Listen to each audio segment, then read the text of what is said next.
First of all, I love that you said at a young age.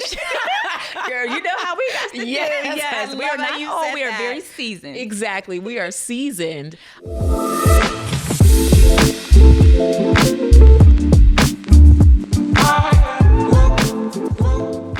Welcome to She's Got Time presents the Space Maker series. I'm Swin Cash, and today we're spotlighting women who don't just take up space. They build it, they own it, they make room for others to rise.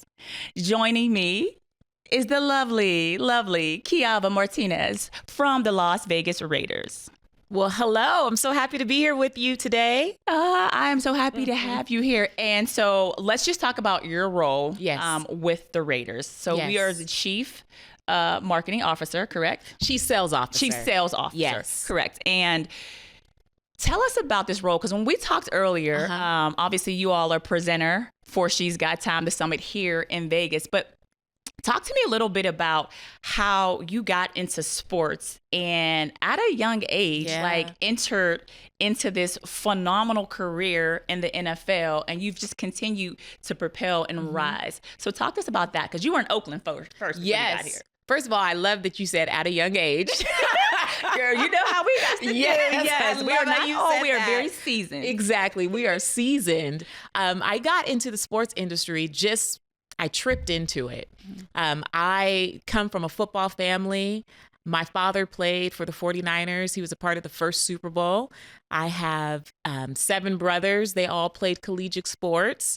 But I love to say I was the first one who made it to the NFL, right? Yes, I love to say it. I love it. But I just grew up around it. Before the Raiders, I had my own business and it didn't work out. It folded. And so there was a time where I was deeply depressed by that. One of my brothers, Johnny, called me up one day and he said, the Sacramento Kings are hosting a job fair. Get your bleep, bleep, bleep up.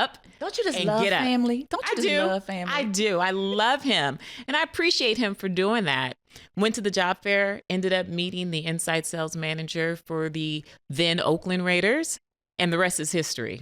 See, the thing I love about that is a lot of times we'll be so into our own heads. Yeah. And we'll miss opportunities because we're thinking about what we don't have right now. Exactly. Sometimes it takes family and the ones around you to kind of give you that little push. And he gave it to me too.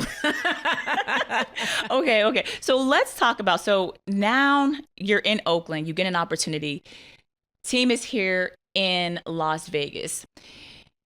Talk to me, as this series is called Space Maker. A lot of times people don't understand. They just think that women with a certain title, you're just in spaces and you have opportunities. When I say the word Space Maker to you, what does that mean?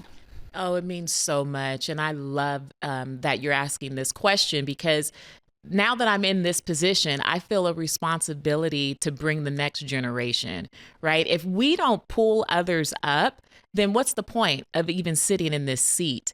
And so I learned a lot from my parents. My leadership style comes from them, and it's of servitude.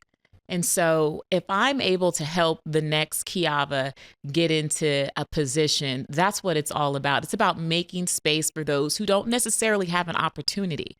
And if I can present someone an opportunity, the rest is up to them to get through that door. So I want to unlock it for them and let them walk through it. And a lot of times that's the question, right? Is what does it look like? Can you give us an example of what kind of being a space maker looks like? You talked about unlocking the key, but not only unlocking the key, then once people get through that door, how do you keep it open? Yeah. Because a lot of times, women can feel I'm the only one in this space. Yeah. I gotta protect and carve out my own little space over here so that they can't get rid of me. Yeah, that's the wrong mentality. And it's actually sad that it happens, because it does. I've been in the room. I've been the only woman in the room. I've been the only Black woman in the room. And to have someone else in the room that looks like me would be even more impactful than trying to protect a space. Because if it's not for me anyways, it's not for me. And the next opportunity will present itself. But what does it look like? It looks like allowing young women the opportunity to speak their voice, encouraging them to speak up in meetings, giving them the opportunity to present. Look, I'm at a position where if Sandra needs a presentation on our premium service team, then I'm going to allow the director, who is also a woman, to be able to share that with her instead of me sharing her idea. Does that make sense? It does. It does. Because, just even in my role the last 6 years, recently being in the MBA, one of the things I would always say is to anyone on my team is that let me see all of the work that you're doing. Let's build it up together. But I want to get you to a place where that if I walk out that door today, that if my boss or anybody else came to you, you're going to be able to lay it down. Right. This is what I do. This is who I am. This is how I built. And the only way you do that is to give them practice and opportunity of doing it. And a lot of times leaders, and you know this, Q, this, they will want to keep control of that information flow. That's and wrong. Why is that? That's wrong because of their insecurities, right? If you're not secure in who you are, then of course you're going to do that and you're going to try to keep people down. But if you're secure in what you do, then you want to bring others with you. I'll give you an example. One of the things that I've implemented in my role is leadership breakfasts, where I allow people from my team. It doesn't matter if you're a manager and you're overseeing a group. You have an opportunity to sit down with all of the senior VPs. You could sit down with our president and have a conversation so that they can get to know you as well, right? So when you're presenting in front of them, you're comfortable. And so that's the things that I enjoy doing in this seat, giving people opportunities. Listen, and I've watched you in action from a standpoint of not only advocating, but also having that inclusive feel. And I know a lot of times right now, especially in our society, people want to be around the language of what it is, and I'm more about the action of what it is. You can call it whatever you want to call it, but is the action being done? Are you truly advocating? Are you creating these spaces so that women can not just come there as charity? This is not what we're talking about. I say this all the time.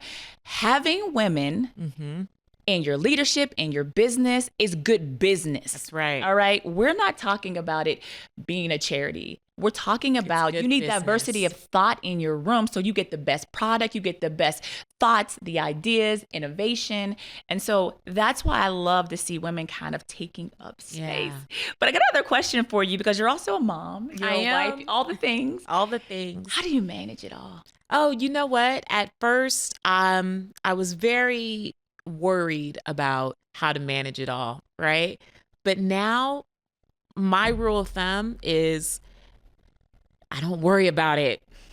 I don't worry about it. I am blessed to have a boss that allows me to spend that quality time with my family. I mean, I work with my husband, so I see him every day. You're like, didn't I just see you? I work with him. He works for the Raiders.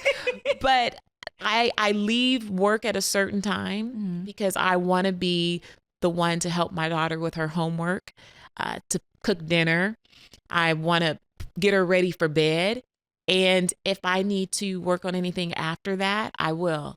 But it's the balancing act to me is not making yourself feel guilty if one day I'm not able to get home because I have to go to an event. And that's hard. It's that's hard for a lot of women who don't talk to other women. That's why I want these conversations to happen. That's why we're doing this series, is because you don't always get the real. People sometimes say to me, oh my goodness, I love following you on social media. And I'll literally stop them and say, thank you. But that's not everything. They're like, oh my gosh, you're all over it. I said, I give you what I want you to have, but there's so many other pieces. There's so many other pieces. There's so many other pieces to me. Yeah. And one of them is this sometimes like it is really hard making a decision. And there's going to be times where you may make a decision that it's not the decision for my kids. It's a decision that I need to make for me in this moment because I have to be the best me. That's right. You do. And what I love is I share moments. Like I'm going to share this with Harper when I get back to her. one of the things that my mom told me about my daughter, she asked my daughter, what do you want to do when you grow up? What do you want to be? And she said, I want to be like mommy. I want to be a chief sales officer. Come on, Harper. Come on, Harper. You know, yes. I bring her into this world. I take her to the office at times. She walks with me in the stadium when we have games. So she sees that and she understands it. It's different from her just saying, mommy's not here and I don't know why. She knows why because I talked to her about it. Okay, so I know that we are, we've been here, we've been talking about just dropping gems because you're always dropping gems. And we've been talking about how we make space and become a space maker. There's a hot take that I want to give to you. What would you tell the younger Qiava that's coming up in today's age with all the new technology, all the AI, all the dreams and hopes that you had? What would you tell her that maybe you didn't have back then? Give me a hot take for Qiava where you want to put her on game. I would tell her, remember who you are. Remember who you are. I can't be anyone other than Qiava, right? I can't be Oprah, even though I would love to be Oprah Winfrey. I just want a bank account, girl. I'll take that any day. Of the week. But I can't be her. And there's women in the industry that sometimes people look up to and they try to, take on that personality. Don't do that. I did it in my young career.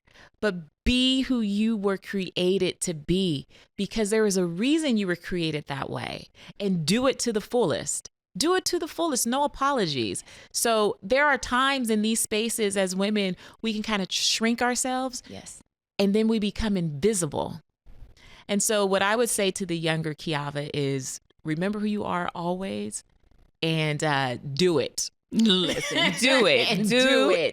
do it. Well, thank you for being here today with us. We're excited about, what's still to come for the spaces that you're creating. And to everyone that's out there, again, remember, if you too want to be a space maker, it's very simple. All you have to do is go into the room. Sometimes you have to build the floor, put up the walls, put on the roof. But make sure you keep the door open for the sisters coming behind you. Until next time.